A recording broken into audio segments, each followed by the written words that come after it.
Quand vous dites minimum syndical, on peut préciser d'ailleurs qu'il y a un an, vous étiez favorable pour remonter les comptes de manière assez massive à l'idée d'une taxe de 10% sur les 500 plus grosses fortunes.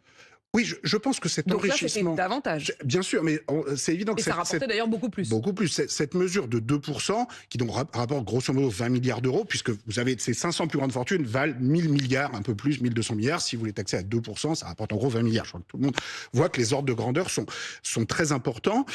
C'est quelque chose, il faut se rendre compte que les économistes, Jean Pisani-Ferry, Olivier Blanchard, qui ont fait le programme d'Emmanuel Macron en 2017, et qui à l'époque demandait la suppression de l'impôt sur la fortune, militait pour la suppression de l'impôt sur la fortune, qui soutenait, Olivier Blanchard soutenait Nicolas Sarkozy 10 ans avant, donc vraiment des économistes très libéraux, disons, de persuasion.